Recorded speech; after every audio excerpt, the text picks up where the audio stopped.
Hi Tweeties! Welcome sa Chika Tweet. Salamat sa pagbisita. Kung mahilig ka sa latest Kimpaw updates, showbiz balita at mga nakakakilig na moments, nandito ka sa tamang channel. Kaya relax lang at tara na sa ating today's Chika. Kimi pumiyok na petticoat lang ang umbok sa tiyan at di totoong buntis. Nagsalita na finally si Kim Chiu tungkol sa chikang buntis siya at parang first and last na ito. Say ng actress, "The bulge in my tummy is just for the petticoat of my gown.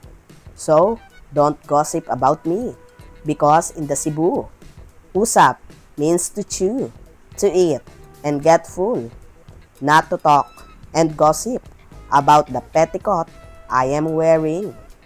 May fans na tinanggap ang pahayag na ito ni Kim. Noted at copy.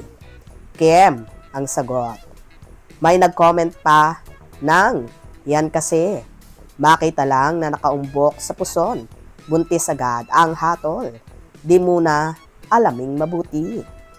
May nangungumusta sa mga dilulo na umasa na magkatotoo ang issue. Kabilang sa mga dilulo ang nag-comment ng, "Wait for another month. Malalaman din ang totoo pagdating ng tamang oras. Dahil di naman titira sa tiyan ang bata for life. Relax lang kayo. Nabusog lang yan. Naparami ng kinain. Yan, napala natin para tayong nasampal. At ang nakakaaliw na petticoat lang pala yung umbok.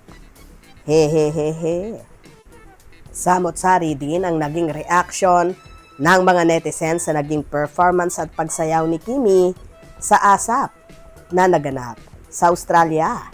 Buntis yan, bilugan siya. Knowing Kim na super dedicated sa workout routines niya. Sa mga may anak na alam yan. Chuntis yan, kaya ganyan ang suot niya sa showtime. Maluwag na o defeated masyado.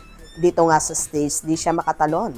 Baby is blessing no matter what happened kasi di pa sila kasal. Medyo worried ako, pero masaya akong makita ang itsura ng baby nila if juntis nga. True, blessing. Waiting lang siguro siya ng perfect timing para i-announce. It's always good to tell after 4 months when the baby is viable. Oo, tsaka yung balakang niya, bilugan. Walang masamang mabuntis siya. Madaming ipon, kaya niyang buhayin kahit 10 pa. Nasa right age na rin si Kim. Tsaka same silang single ni Pao at magjowa naman.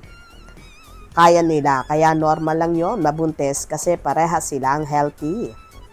Parang hirap na siyang gumalaw. Laki na ng tiyan ni Kimi.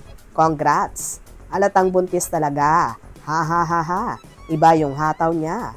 Halata na din naman sa baby bump niya eh. "Hawakan mo ate ah," sabi niya sa dancer. Ha ha ha ha. Charot. Alalay na sa sayaw si Kim. May baby bump na. Congrats Kim. So ayun na nga guys. Finally ay nagsalita na si Kimi. Pero may ilang netizens na hindi pa rin kumbinsido at naniniwalang hindi preggy ang dalaga. Kayo, anong opinion nyo dito? Mga katwitis, tumutok palagi para sa latest showbiz updates at huwag kalimutang mag-subscribe, like at pakishare na rin para lagi kang updated. Hanggang sa muli!